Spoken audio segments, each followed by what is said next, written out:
Assalamualaikum students, how are you all? Today our topic is reproduction in plants. What does reproduction mean? The reproduction is a process to produce copies of themselves. As plants are living things, so they reproduce in two ways: asexual reproduction and sexual reproduction. The asexual reproduction takes place mostly in non-flowering plants like grasses and ferns, etc., while the sexual reproduction takes place in flowering plants. Because flower has male and female parts of reproduction in it. What are the parts of flower? Number 1, sepal. The green colored leaves outside the flower are called sepal. They protect the flower. Number 2,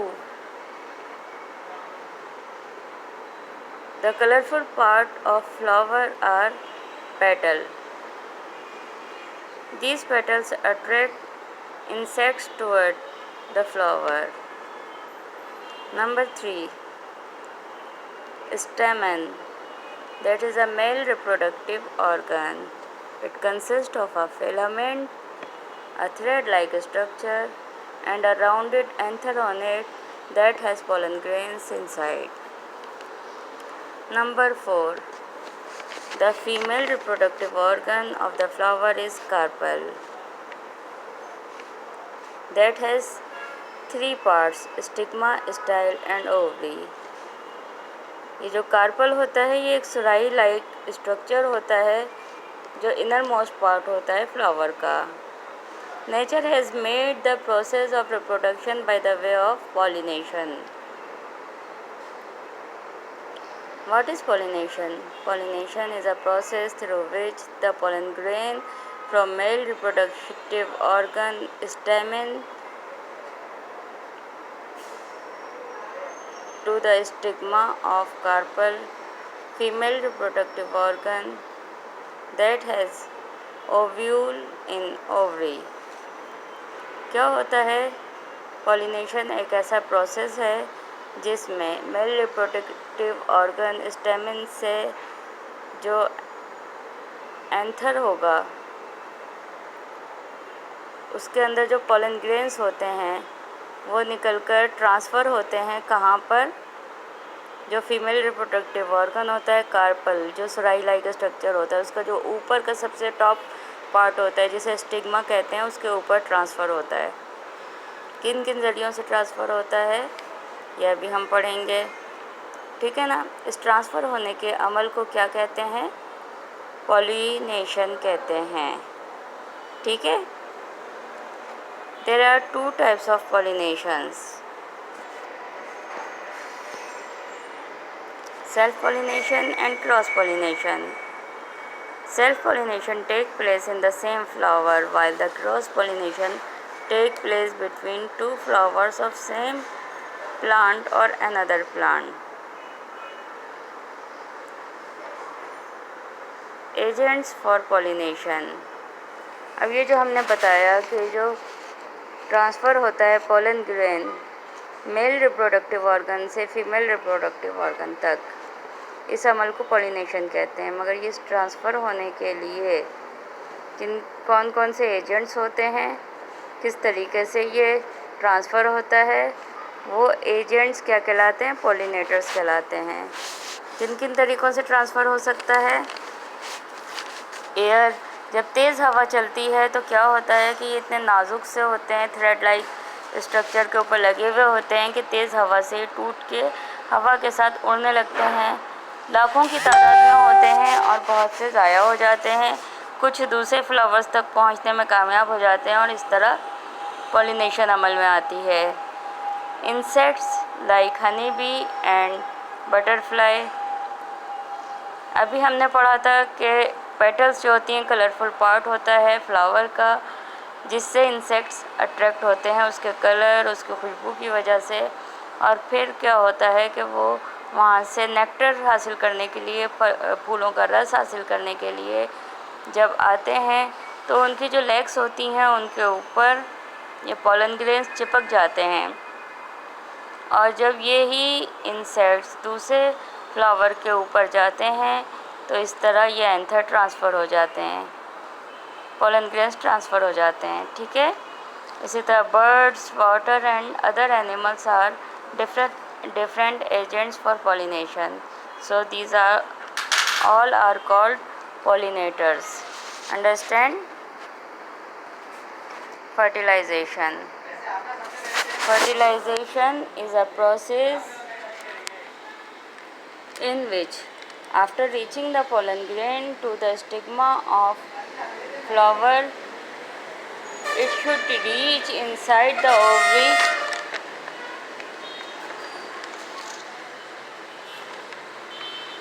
through style.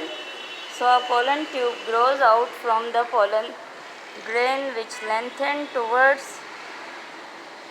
the stigma and style into the ovary. This tube containing sperm of the flowers finally enters to the ovule through its opening and releases its sperm in it.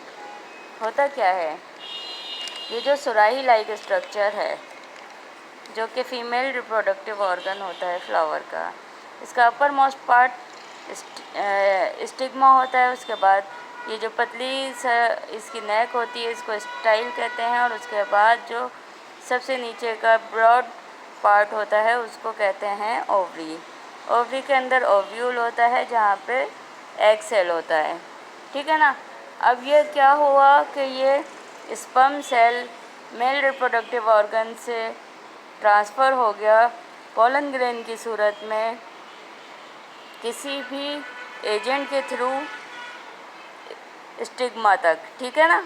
मगर अभी ये egg cell तक पहुंचने के लिए इसको क्या करना पड़ेगा, इसको एक ट्यूब में पोलन ट्यूब की सूरत में डाउनवर्ड इसको ट्रैवल करना पड़ेगा, और फिर क्या होगा, ये स्टिग्मा से स्टाइल से होती हुई ये आप पिक्चर में देख सकते हैं ओवरी तक जाती है ये ट्यूब, और ये पोलन ट्यूब का एंड में क्या होता है कि वो स्पर्म इससे निकलकर एग सेल के साथ फ्यूज़ हो जाता है। इस अमल को फर्टिलाइजेशन कहते हैं। ठीक है। The process of fusion of sperm with the egg is called fertilization. ठीक है। अब ये जो फर्टिलाइज्ड एग होता है इसको क्या कहते हैं, ये जाइगोट बन जाता है, जाइगोट भी कहते हैं इसको। और इसके अलावा जो बाकी के स्पर्म होते हैं वो क्या करते हैं, एक तो इनमें से एग सेल के साथ फ्यूज़ हो जाता है, और अदर जो होते हैं वो स्पर्म जो हैं वो अदर सेल्स के साथ फ्यूज़ होकर एंडोस्पर्म बनाते हैं। ठीक है।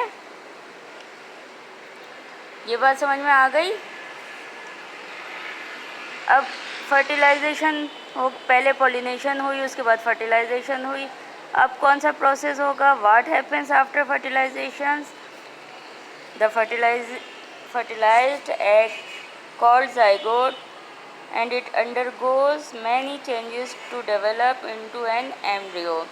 ये फर्टिलाइज्ड एग जो कि जाइगोट की सूरत में होता है ये बहुत सारी चेंजेस से गुजरता है और फिर उसके बाद वो एम्ब्रियो की शक्ल अख्तियार कर लेता है। This embryo has 3 parts, radicle that grows to become a root, number 2 plumule that grows to become a new plant और shoot, number 3 cotyledons that supply food to the plant. The whole ovule becomes seed and its outer coat becomes seed coat. It covers embryo and endosperm, while the ovary develops into the fruit and the ovary wall undergoes to the ripening changes and form fruit wall called pericarp. Thus the fruit is also defined as ripened ovary. क्या होता है कि ये जो fertilised egg होता है इसमें बहुत सारी चेंजेस होती हैं, जिसके बाद ये जो है सीड और फ्रूट में कन्वर्ट होता है। जो ओव्यूल होता है वो बेसिकली सीड बन जाता है, और उसके बाद क्या होता है, उसका जो ऊपर का कोट होता है वो सीड कोट कहलाता है।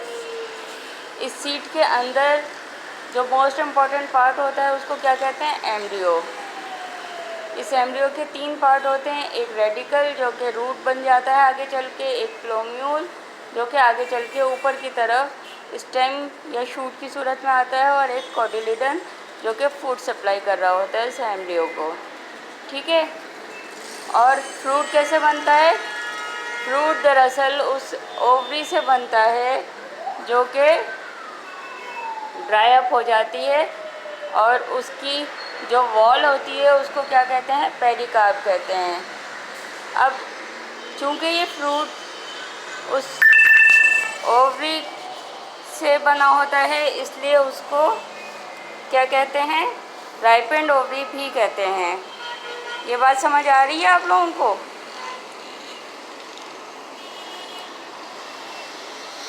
और उसका जो कवर होता है उसको क्या कहते हैं, पेरिकार्प। सही है। तो इस तरह ये फ्रूट और सीड डेवलप होते हैं। ठीक है।